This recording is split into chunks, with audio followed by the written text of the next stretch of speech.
Salut, c'est Hugo et aujourd'hui on va parler de l'alcool parce qu'apparemment l'alcool ça fait grossir.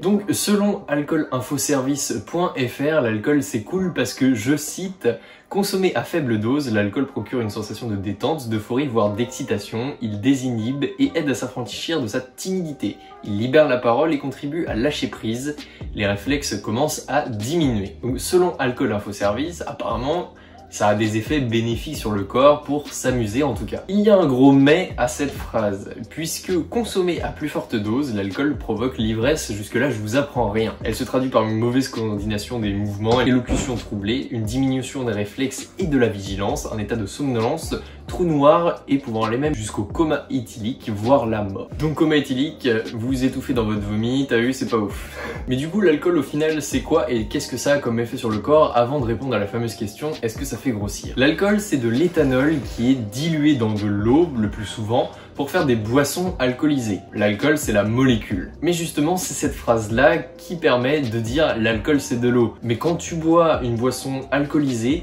tu ne bois pas de l'eau, tu bois l'alcool qui est dilué dans l'eau. Un des effets de l'alcool est que tu es vite déshydraté. L'alcool est digéré à l'état pur et passe dans le sang au niveau des intestins comme tous les aliments, sauf qu'il arrive pur dans ton sang. Ensuite, vu que le sang circule dans tout le corps humain, il arrive très vite dans ton cerveau. Petit tips, le vin rouge et la bière brune sont deux alcools qui sont moins dangereux pour la santé, en tout cas que tous les autres alcools. Ça veut pas dire qu'ils sont pas dangereux pour la santé, ça veut dire qu'ils sont moins dangereux pour la santé. Par exemple, le vin rouge permet au sang de mieux coaguler, à petite dose bien évidemment, et la bière brune contient plus d'antioxydants que la moyenne. Je vais encore être relou, mais c'est le cas à petite dose.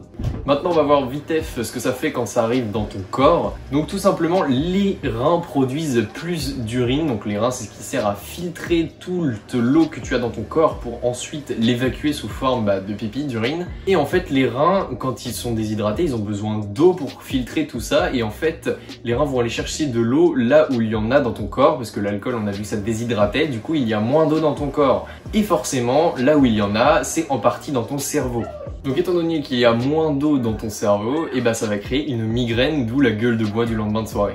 Ah, et au fait, le trou noir, c'est tout simplement parce que ton cerveau n'a tellement plus d'eau qu'il va cesser d'enregistrer toutes les informations liées à ce que tu vois, à ce que tu entends. Et du coup c'est pour ça que t'as un gros trou noir, c'est que le cerveau il a plus d'eau, donc il a cessé de fonctionner, il t'a dit j'en ai marre, j'enregistre plus, et c'est pour ça que tu te souviens plus de ta soirée. Maintenant on va passer à la question intéressante du titre de la vidéo, est-ce que l'alcool ça fait grossir? Et si oui, est-ce qu'il a sa place dans le régime alimentaire qu'on peut avoir pour permettre à notre corps de grossir, étant donné que c'est le but de la chaîne YouTube? Effectivement oui, ça fait grossir puisque 1 gramme d'alcool est égal à 7 calories. Donc c'est énorme, et si on boit un verre de vin de 10 centilitres à 10 degrés d'alcool, c'est l'équivalent en niveau calories d'une pomme. Mais là où c'est moins cool, c'est que les sources scientifiques disent qu'il faut commencer par dire que les calories des boissons alcoolisées sont des calories vides. Elles n'apportent absolument rien de bon au corps et ne correspondent à aucun nutriment. Au contraire, leur dégradation dans le corps, ou tout simplement leur synthèse, quand ça se transforme dans votre corps pour le mettre au niveau des nutriments pour qu'il soit consommé par les muscles ensuite, va déclencher 3 phénomènes bien précis. Le premier, c'est la perturbation du métabolisme des glucides. Les diabétiques savent bien puisqu'ils doivent anticiper le pic d'insuline suite à la consommation d'alcool. La deuxième, c'est la réaction de l'acide urique, donc ce que vous avez dans vos reins, ce qui produit l'urine, qui peut déclencher des crises de gouttes en cas d'excès d'alcool. Et la troisième, c'est le stockage de mauvaises graisses. Donc c'est ce qu'on a vu, l'alcool fait grossir, sauf que ce sont des mauvaises graisses. Et pour finir, pour les personnes qui boivent peu d'alcool, ou avec modération comme moi bien évidemment, cela n'aura aucun impact sur le corps puisque c'est uniquement à forte consommation que l'on a ces effets négatifs sur le corps. Donc maintenant, retournez à l'entraînement. Effectivement, une petite bière, ça ne vous fera pas de mal si vous avez soif en fin d'entraînement, mais n'en abusez pas. Il faut savoir rester raisonnable. Du coup, nous on se retrouve sur les réseaux sociaux et rejoignez-moi ce Discord qui est dans la description. On se retrouve dans une prochaine vidéo. Salut tout le monde!